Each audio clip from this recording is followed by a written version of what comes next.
Let us go then, you and I, when the evening is spread out against the sky, like a patient etherized upon a table.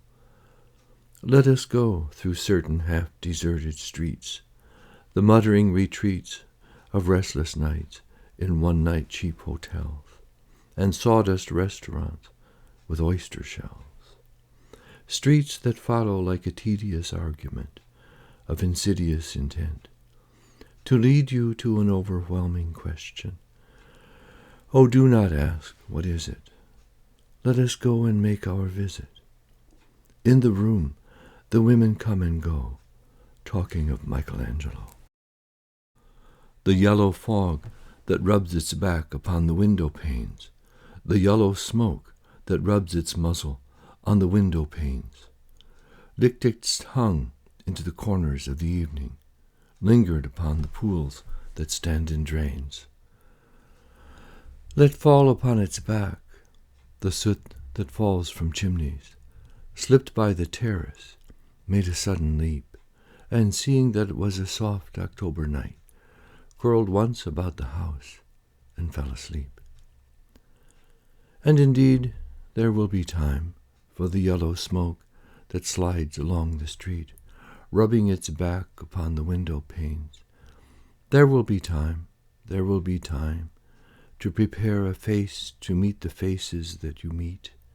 There will be time to murder and create, and time for all the works and days of hands that lift and drop a question on your plate. Time for you and time for me, and time yet for 100 indecisions and for 100 visions and revisions before the taking of a toast and tea. In the room, the women come and go, talking of Michelangelo. And indeed there will be time to wonder, do I dare, and do I dare?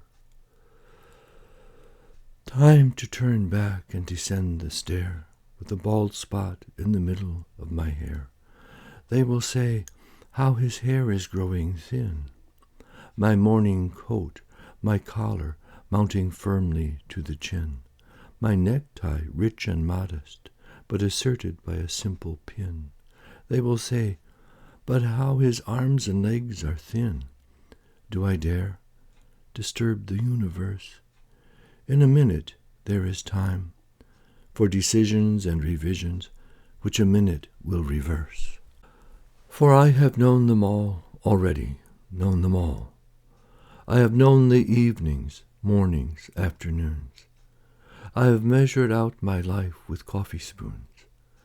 I know the voices dying with a dying fall, beneath the music from a farther room.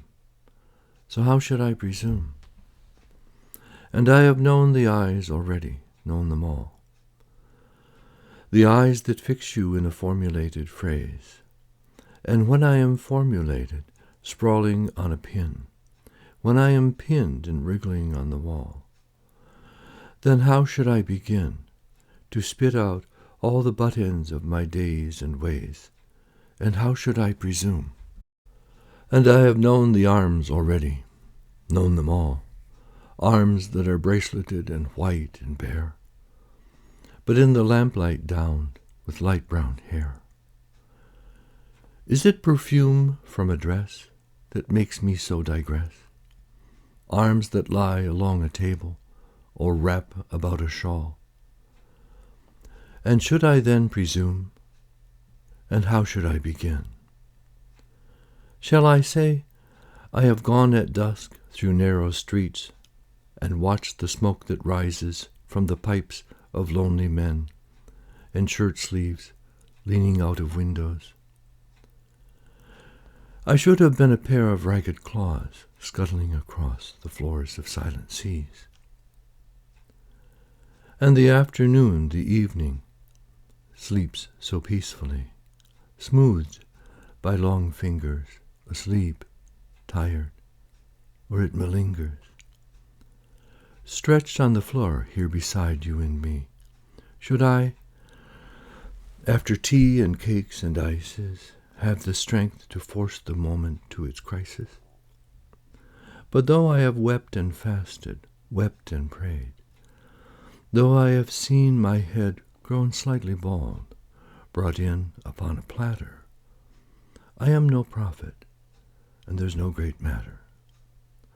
I have seen the moment of my greatness flicker, and I have seen the eternal footman hold my coat and snicker. And in short, I was afraid.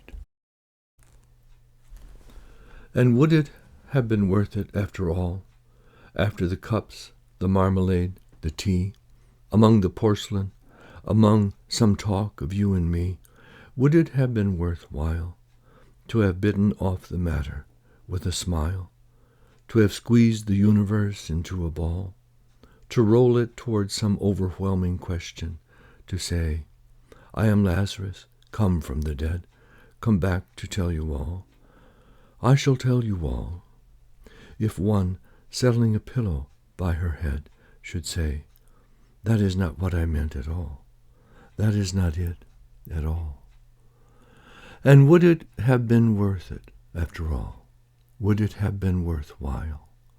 After the sunsets and the dooryards and the sprinkled streets, after the novels, after the teacups, after the skirts that trail along the floor, and this and so much more.